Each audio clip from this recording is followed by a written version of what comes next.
So, this guy goes into a party and asks this girl, "Hey, can I get your digits?" She says, "Not in this lifetime." Oh, low blow. But at least he knows what a digit is. So hopefully his ACT score will make up for his lackluster dating life, because that's what really counts. In this lesson, we're going to cover digits and rounding. This might serve as a review for you, but it will be helpful to keep this information fresh in your mind when choosing your answers on the ACT, because the test may ask you to round to a specific place. First, let's go over digits. Generally, a digit is any of the numerals from 0 to 9, especially when forming part of a number.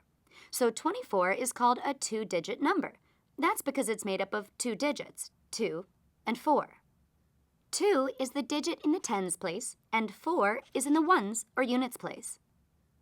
Let's take a closer look at this naming schema. It's actually pretty relevant to the test. In the number 152.34, let's identify the digit in each place. Going from left to right, our hundreds digit is 1, our tens digit is 5, and our units digit is 2. To the right of our decimal, we'd say that our tenths digit is 3, and our hundredths digit is 4. Knowing this naming schema will be essential on the ACT because the test will ask you to round your answers to a certain place. Before we dive into a problem, let's go over the basic idea of rounding. Let's say we want to round 153.6 to the nearest unit. The problem is asking us to round this number to the units place. Rounding to the units place will get rid of the decimal. We have to look to the right of the place that we're rounding to. The rule is that if it's 5 or greater, you'll round the units place up, and if it's 4 or less, you'll round down. Since the digit in our tenths place is greater than 5, we're going to round up. So the decimal disappears, and our 3 in the units place becomes a 4. This means our answer is 154. Okay, now we're ready for the real thing. Let's take a look at how this would show up on the ACT. Our question reads, for each of 4 months, the table below gives the number of games a basketball team played, the number of free throws the team attempted, and the number of free throws the team made.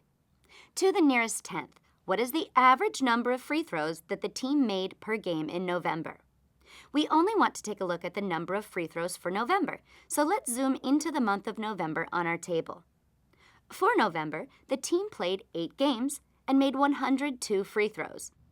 In order to find the number of free throws per game, we need to divide the total number of free throws made, 102, by the number of games played, 8, to get 12.75. But if we look at the question, we're told that we need to round to the nearest tenth. To round to the nearest tenth, look at the hundredths place first. Since 5 is in the hundredths place, we round the number in the tenths place up from 7 to 8 to get 12.8. Will you look at that? Answer choice C, 12.8 for the win.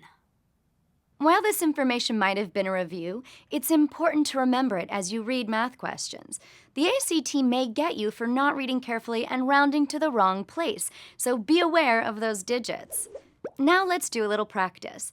I'm going to put up a new problem on the screen. Pause the video and do the work. Remember to read carefully, and when you're done, unpause and we'll see how you did. Okay, ready, set, pause.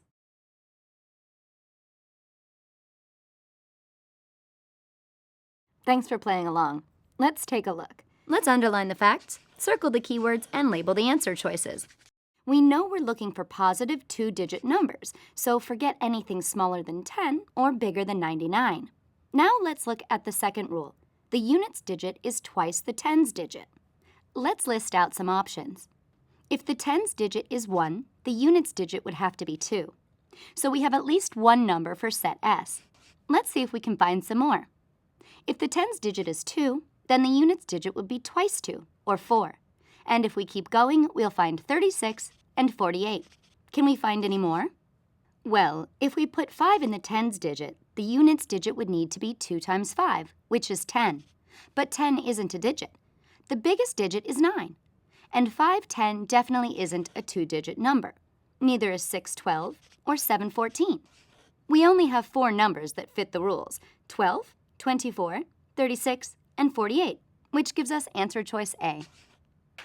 And there you have it, digits. You'll use them in life, and you'll use them on the ACT. Now go practice.